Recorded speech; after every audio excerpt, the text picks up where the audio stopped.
Resistance isn't futile, it's inevitable.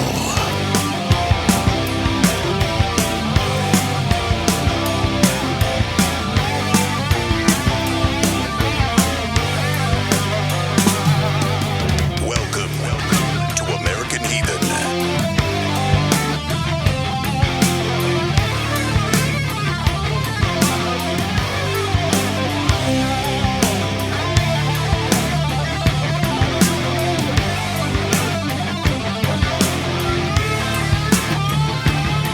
From the authoritarian, theocratic shithole country of Americanistan to the gangly of egregious, felonious fuckwads at the state and local governmental levels, flagrantly fanatical, fascist, fantastic fuckery abounds. Welcome to American Heathen. I'm RJ Evans. The hands that help are better far than lips that pray. That quote comes to us from Robert Greene Ingersoll. Pray harder. Pray harder. Nobody's listening.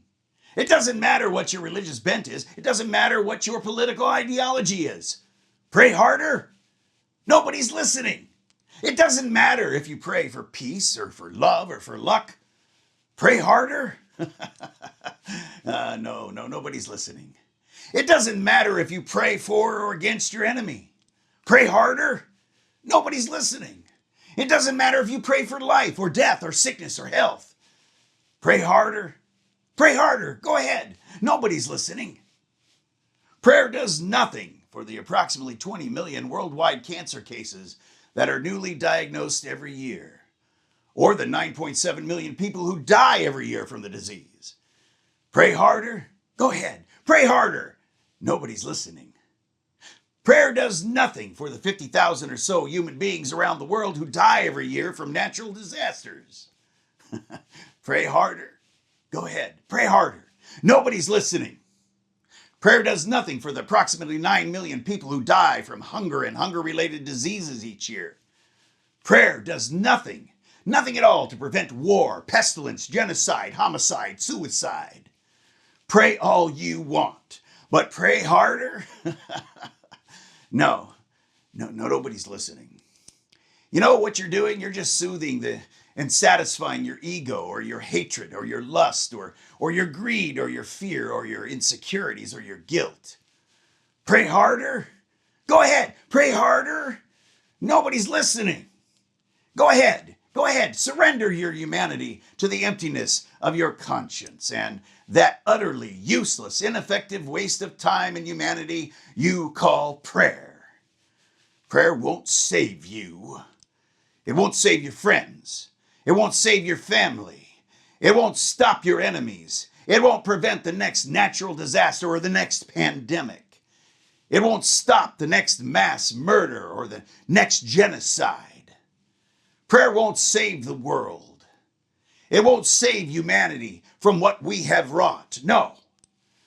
The only thing that can save humanity is humanity. And quite honestly, humanity? Nobody's listening. He knew that all the hazards and perils were now drawing together to a point. The next day would be a day of doom, the day of final effort or disaster, the last gasp. Now over to Father Shameless, or is it Seamus? Anyway, Father Seamus O'Randall and his take on prayer. Thank you, RJ. I'm always listening to you. That must mean I'm God, don't you know? In fact, when I was a young priest, I found that no matter how hard I prayed, in the end I was talking to myself. So I guess somebody was listening. Then it dawned on me that prayer is an act of doubt, not an act of faith. Because if you truly trusted God's plan, you wouldn't entreat for anything. It always made me uncomfortable to counsel my congregation to pray. I questioned how a person could believe God has a plan for everyone, and yet at the same time believe that prayer can change his mind. It's as arrogant as telling God that he has arranged the universe all wrong, but you can instruct him on how to put it right. Yes, when I was a young priest, I practiced praying harder, almost as if God was hard of hearing. That experience kicked in, or kick me in the head. I learned that prayers to God to save the life of the dying will be the last memory they carry off into the hereafter. Prayers at the graveside of your dear departed are admitting that your thoughts and prayers in life didn't do anything. Prayers to ease the suffering of the starving are very tasty and filling, I'm sure. Prayers to calm the survivors of a natural disaster are admitting God could save the victims and chose not to. Prayers to still the heart of the family of one of your mass shootings may be the best way to do nothing and still pretend that you're doing something. As a matter of fact, now that I've divorced myself from the church, I find solace in the knowledge that prayer doesn't work. For if prayer worked, we could never know whether anything occurred due to natural causes or due to divine intervention. We could never know if our achievements are truly our own. We could never be confident that people we meet are truly good or truly evil, or simply automatons of the Almighty. Could criminals confidently be convicted for their crimes? With the finger of God on the scales, science would be irrelevant. With prayer, what would be the point of learning and growing?